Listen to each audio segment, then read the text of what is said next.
It was the 17th of January 1775 when Captain James Cook made the first landing on the island of South Georgia, while on his second voyage aboard HMS Resolution.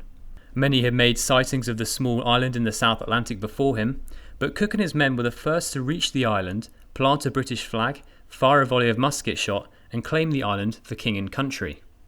However, it wasn't Cook's plan to land here. He had hoped on this voyage to discover Antarctica, but instead found himself in what he described as lands doomed by nature to perpetual frigidness, never to feel the warmth of the sun's rays, whose horrible and savage aspects I have words not to describe. And inhospitable the island is, with huge mountains and glaciers rising out of the sea, and only a small non-permanent population stationed there.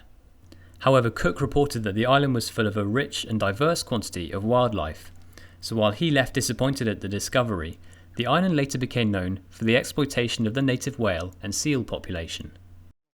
So while South Georgia might not look much different today than when Cook first landed in Possession Bay all those years ago, the islands have undergone some important changes and are now the subject of scientific research by the British Antarctic Survey and are home to a sustainable fishing industry. Ongoing research in South Georgia looks to preserve its unique environment and wildlife and promote tourism. Over the last year, we've been very busy operationally, so we have welcomed the largest number of cruise ship passengers that we've ever seen in our history, so just under 120 cruise ship calls. And also in the last year, we've received the largest number of applications for scientific permits as well, so 91 for this past season, which just goes to show that whilst we're welcoming more visitors, we're also continuing to double down on our efforts to invite science of global importance to take place in South Georgia. We have what we call our long-term monitoring programmes, so those take place out of King Edward Point, which is on the north coast of South Georgia, and out of Bird Island. Bird Island is mainly administered by the British Antarctic Survey, and those scientific programmes are really monitoring various study colonies as a proxy for the health of the krill in the Southern Ocean, so lots of counting of penguins, seals, albatross, lots of surveying of nests to determine breeding success, and we've been undertaking a lot of that monitoring work for almost 50 years now, so very, very long data sets. So that happens all the time. And then we also have lots of visiting projects. We're re-welcoming this year the Hungry Humpbacks team, which is a Darwin Plus funded project, trying to understand the foraging patterns of humpback whales in South Georgia and also elsewhere in the world. We've also welcomed a team who are looking at non-native invasive marine species. So we've invited some scientists down to undertake surveys using remote operated vehicles, looking at what lies beneath the surface on the hulls of ships, but also on some of our marine infrastructure. And that's to understand the potential pathways for the transmission of species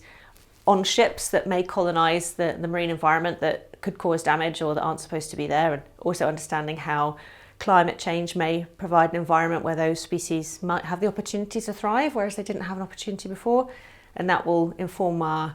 risk mitigation going forward. South Georgia and the South Sandwich Islands were not a formal part of the British Empire until 1908, and then in 1985 they were made a British overseas territory, which they remain today.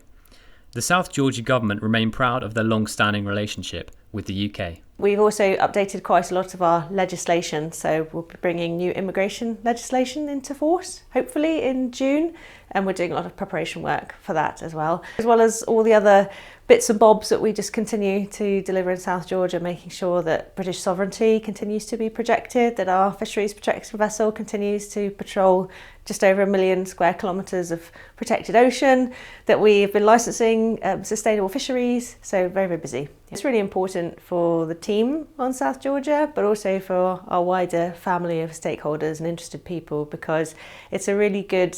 mark in the sand to show how much has changed in the last 250 years and importantly how we view what was described as just a barren icebound island 250 years ago, we now consider to be one of the jewels of the Southern Ocean, really.